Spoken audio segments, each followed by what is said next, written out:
깊이 파진 웅덩이가 두 개가 있었어요. 이렇게 두 개가 이렇게 양쪽에 깊이 파졌고 가운데에 나무가 하나 우뚝 서 있었습니다.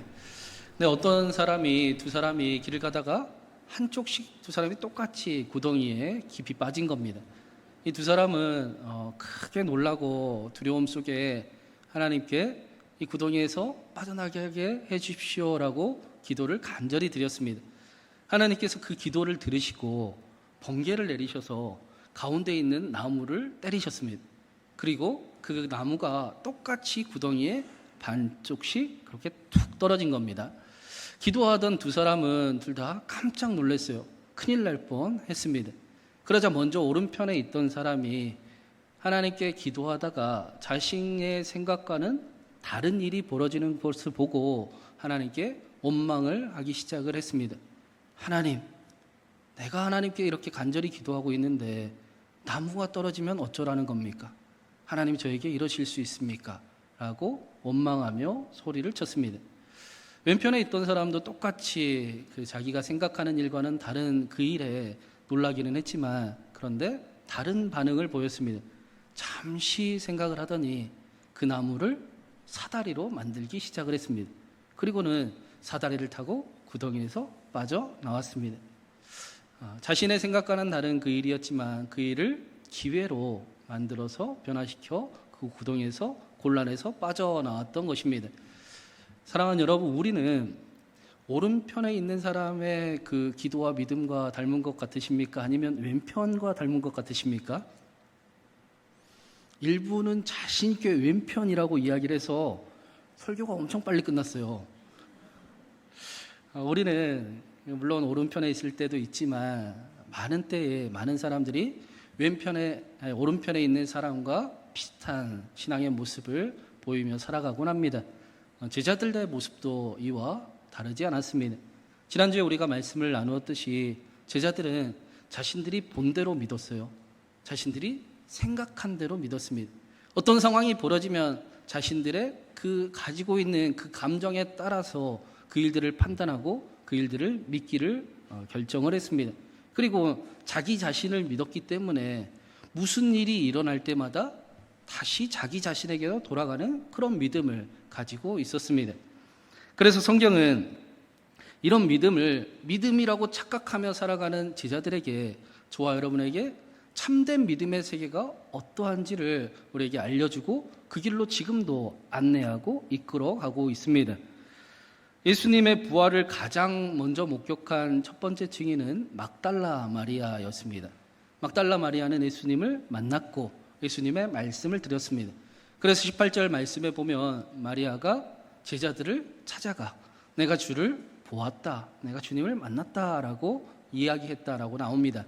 그런데 부활의 소식을 들었던 제자들의 반응은 우리의 생각과는 기대와는 좀 다른 모습을 보이는 것 같습니다. 우리 19절 말씀부터 한번 먼저 같이 읽어보겠습니다. 19절입니다. 이날 곧 안식 후 첫날 저녁 때에 제자들이 유대인들을 두려워하여 모인 곳에 문들을 닫았더니 예수께서 오사 가운데 서서 이르시되 너희에게 평강이 있을지어다. 이날 곧 안식 후 첫날 저녁 때, 부활하신 날 그날 저녁이라는 겁니다. 이날 부활하신 날 아침 새벽에 마리아가 예수님을 찾아가서 만났고 마리아는 곧바로 제자들에게 뛰어가 예수님의 부활의 소식을 전했습니다. 내가 주님을 만났다, 주님이 이렇게 말씀하셨다라고 큰 기쁨과 감격에 제자들에게 부활의 그 소식을 기쁨 가운데 전했습니다. 그런데 제자들은 그 부활의 소식을 듣고 어떤 반응을 보였냐? 저녁 때에 유대인들을 두려워하여 문을 다 닫아놓고 숨어 있었다라고 말씀합니다. 이 닫았다라는 단어가 폐쇄해버렸다 그런 뜻이에요. 그래서 오늘 말씀에도 보면은 문을 하나가 닫은 게 아니라 문들을 닫았다라고 나옵니다. 문이라고 있는 문은 전부 다 닫아놓고 숨어 있었다라는 것입니다. 예수님의 제자들은 예수님의 시신이 사라져 버렸기 때문에 유대인들이 첫 번째 용의자로 우리를 지목하겠구나 라고 여기고 두려워서 그랬을까요? 분명한 이유는 나오지 않지만 중요한 것은 제자들이 부활의 소식을 듣고도 두려움 속에 있었다라는 것입니다. 말씀은 문을 닫았다라고 나오지만 자신들의 문을 전부 다 닫고 자신들 안에 숨어 있었다라는 것입니다. 부활의 소식을 들어도 믿지 못했다라는 것입니다. 물론 제자들이 부활을 믿지 못했던 분명한 이유도 있었습니다. 제가 여러 번 설명을 드린 적이 있는데 이 당시에 제자들이 가졌던 부활에 대한 믿음이 부활을 믿지 못하게 하는 장애물이었습니다. 제자들이 가지고 있던 그 믿음 때문에 예수님의 부활을 믿지 못했던 겁니다. 당시에 유대인들이 어떻게 부활을 믿었느냐? 부활은 마지막 때에 하나님께서 모든 사람에게 이루신 새 창조와 같은 일이었습니다. 이 땅이 타락하고 이 땅이 인류의 죄악 때문에 악함 때문에 심각하게 오염이 되고 이제 마지막 때가 이르면 하나님께서는 이 땅을 포기하시는 것이 아니라 다시 새롭게 회복하실 것이다. 그 일이 부활의 때에 나타날 것이다 라고 믿었습니다. 중요한 점은 한 사람에게 나타나는 것이 아니라 전부에게 나타나는 부활이었습니다. 절대로 한 사람에게만 나타나지 않습니다.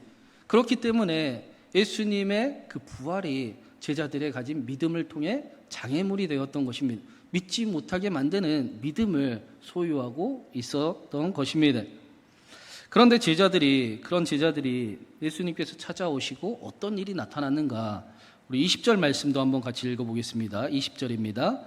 이 말씀을 하시고 손과 옆구리를 보이시니 제자들이 주를 보고 기뻐하더라. 두려움 가운데 뻘뻘 떨고 있던 그 제자들이 예수님을 만나고 기뻐했다라고 말씀을 합니다. 제자들의 모든 두려움과 염려와 걱정이 순식간에 한순간에 기쁨으로 변화되었다라고 성경은 우리에게 말씀해 주고 있습니다. 무엇이 이들을 이렇게 순식간에 변화시켰을까? 무엇이 제자들의 그 두려움이 기쁨으로 만든 것인가? 제자들에게 이 부활은 어떤 의미로 다가와서 기쁨이 능력이 되었는가? 요한복음은 특별히 그 부활하신 예수님께서 제자들을 찾아가신 장면을 마치 그 벽을 뚫고 들어오신 것처럼 표현을 하고 있지 않습니까? 오늘 말씀에서도 사방문이 다 잠겨 있었는데 예수님이 문을 열었다라는 말씀은 없습니다. 그냥 예수님이 제자들 앞에 쓱 하고 나타나셨다라고 말씀을 합니다. 이때 이 상황을 누가복음 24장 37절에는 그들이 놀라고 무서워하여 그 보는 것을 영으로 생각한지라. 좋게 말하면 영으로 생각한지라 라고 표현할 수 있지만 우리식으로 쉽게 생각하면 귀신인 줄 알았다라는 뜻입니다. 예수님이 귀신처럼 싹 나타났다라는 거예요. 지난주 말씀에서도 부활하신 예수님을 마리아가 보았을 때 마리아는 예수님을 알아보지 못하고 동산직이라고 생각을 했습니다. 마리아가 어떤 사람이었습니까? 성경에서 예수님을 가장 사랑하는 사람, 예수님을 위해 목숨도 바치고 죽음의 그 새벽의 부활의 첫 증인을 가장 사랑했던 사람을 마리아라고 이야기를 합니다. 예수님의 실루엣만 봐도 예수님을 그렇게 사랑했던 마리아는 예수님을 단번에 알아볼 수 있었을 겁니다. 그런데 마리아가 예수님을 알아보지 못했습니다. 누가복음에 엠마오로 가는 길에 두 제자가 예수님과 함께 분명히 오랜 시간 길을 걸었어요. 30리를 걸었다라고 표준세 번역에 보면 나옵니다. 30리를 다 걸어가서도 예수님을 알아보지 못했다라고 말씀이 나옵니다.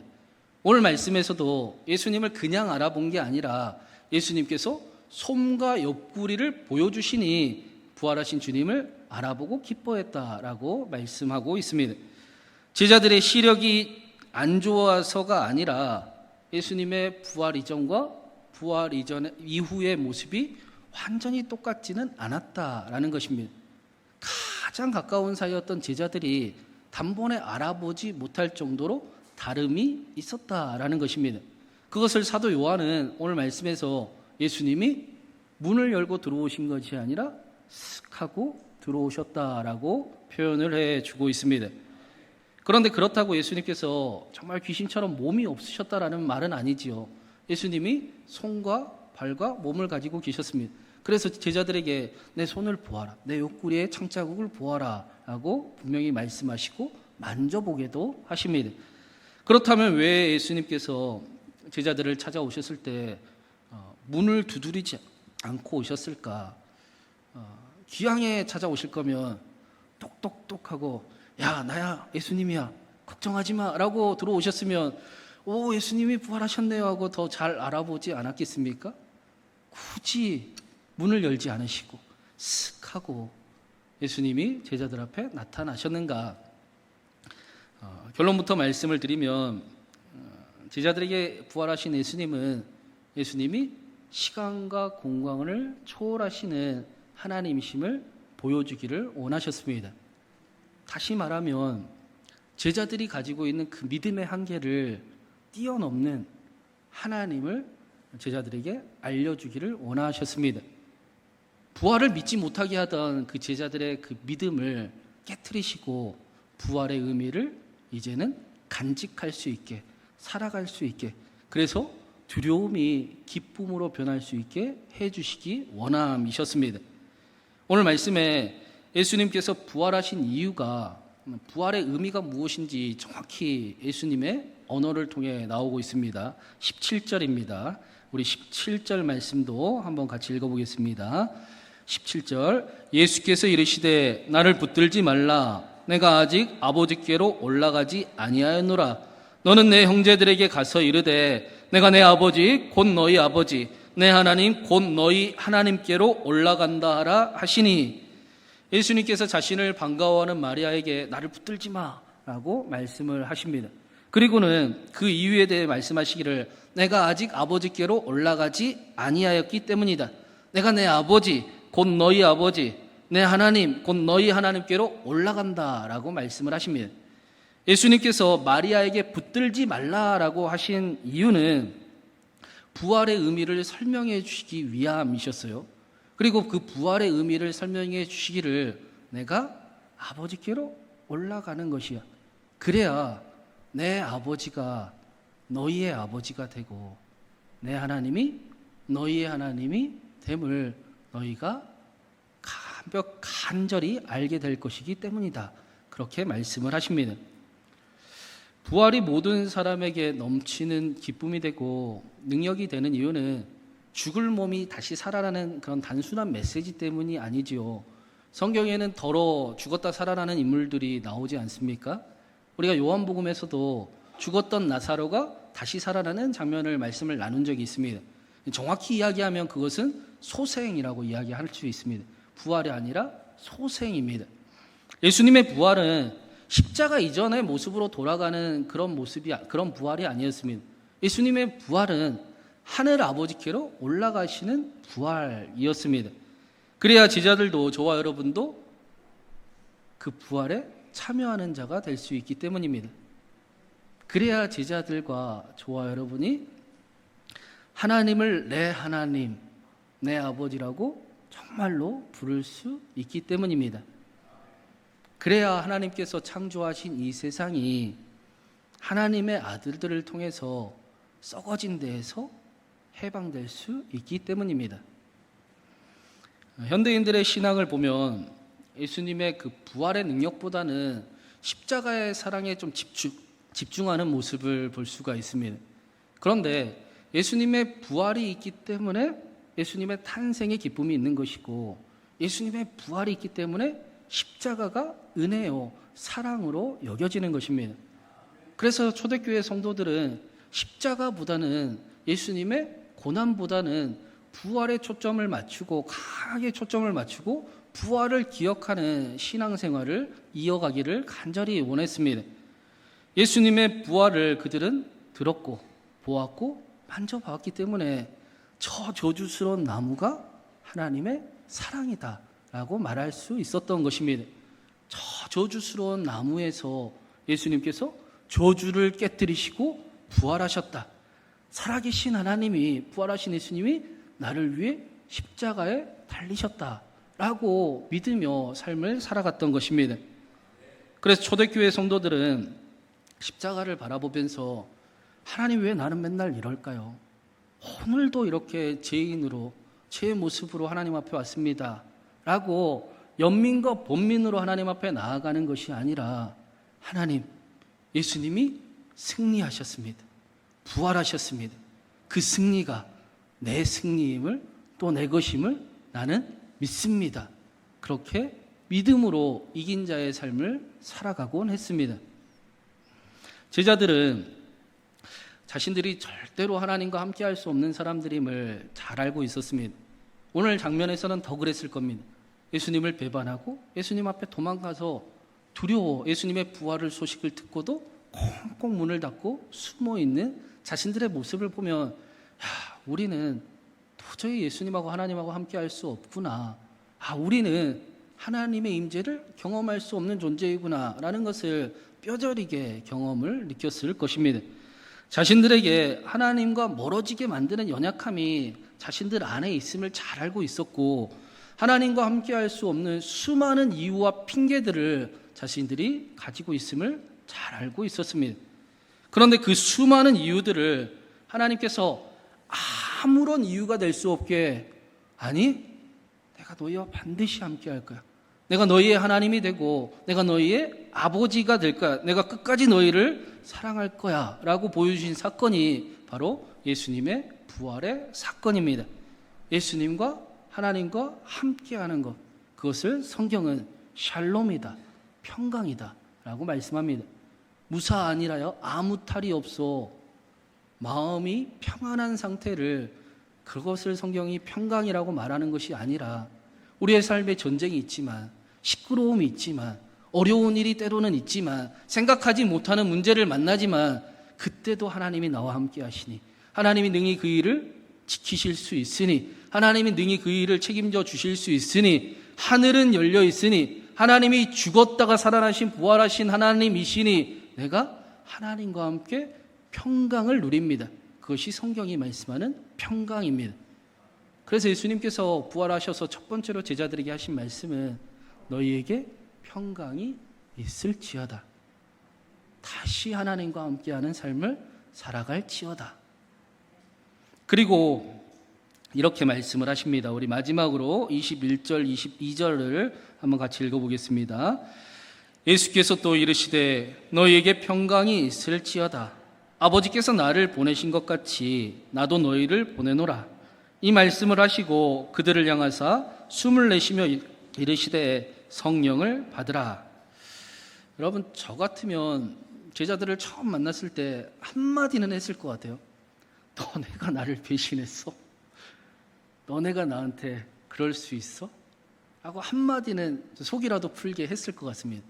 그런데 예수님은 제자들이 배신할 것을 우리가 말씀을 통해 보았듯이 이미 알고 있었습니다. 한 번 배신한 사람은 또 배신할 가능성이 훨씬 많습니다. 제자들의 연약함을 알고 있었고, 제자들의 부족함도 알고 있었고, 그들이 문제가 많음도 수많은 이유들이 있음도 알고 있었습니다. 그런데 예수님께서 제자들에게 하신 말씀은 아버지가 나를 보내신 것 같이 나도 너희를 보내노라. 끝까지 제자들을 믿는 믿음을 예수님은 보여주십니다. 그리고 하시는 말씀이 제자들을 향하여 숨을 내쉬며 말씀하시기를 성령을 받으라 라고 말씀하십니다. 제자들의 배신과 제자들의 허물과 수많은 이유들을 해결할 방법이 여기 있는 것입니다. 숨을 내쉬다라는 단어는 숨을 불어넣다라는 뜻이에요. 부활하신 예수님께서 마치 창세기에 하나님께서 사람을 만드시고 그 코에 생기를 불어넣으셔서 생명을 만드신 것처럼 제자들에게 숨을 불어넣으시고 계십니다. 제자들에게 예수님의 숨결을 불어넣으시며 말씀하시기를 성령을 받으라 라고 말씀하셨습니다. 부활하신 예수님의 모습이 마치 창세기에 하나님께서 사람을 창조하시는 모습과 똑같습니다. 예수님께서 제자들에게 숨을 불어넣으시며 제자들에게 새로운 창조를 이루고 계십니다. 이제까지는 자신이 본 것을 믿었고 자신이 생각한 대로 믿었고 자기 자신을 믿었던 사람들에게 이제는 하나님을 믿는 믿음을 새롭게 창조하셨습니다. 무슨 일이 있을 때마다 자기 자신에게로 돌아가 버리는 그 믿음을 믿음이라고 여기며 붙잡고 살아가는 그 인생들에게 이제는 무슨 일이 있을 때마다 하나님을 바라보게 하는, 하나님께 돌아가게 하는 믿음으로 변화시키셨습니다. 하나님의 사랑을 알게 하시고 하나님의 사랑을 보여주시고 하나님을 사랑하는 사람들이 되어서 하나님의 사랑을 신뢰하는 인생이 되게 하셨습니다. 그래서 하나님께서 내가 너를 책임질 거야. 내가 네 기도에 응답할 거야. 내가 너와 함께하고 있어. 내가 그 불안을 평강으로 만들 거야. 내가 너의 길을 끝까지 인도할 거야. 모든 일을 합력하여 선을 이루시는 하나님을 우리에게 창조해 주고 계십니다. 이 일을 부활이다 라고 말씀합니다. 그러니 평안하라. 하나님과 함께하라. 성령을 받으라. 그렇게 말씀하시는 것입니다.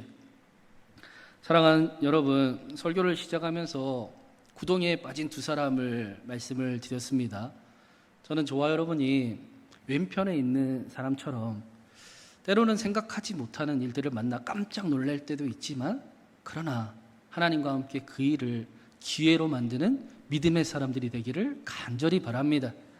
하나님은 그 일을 충분히 이루실 것입니다. 하나님은 저와 여러분에게 지금도 하나님의 숨결을 불어넣으시고 하나님을 선물로 주고 계십니다. 우리를 참 믿음의 세계로 인도하고 계십니다. 하나님의 평강이, 하나님과 함께 하심이, 하나님의 성령이 저와 여러분에게 능력과 치유와 역사로 함께 하기를 주님의 이름으로 축원합니다.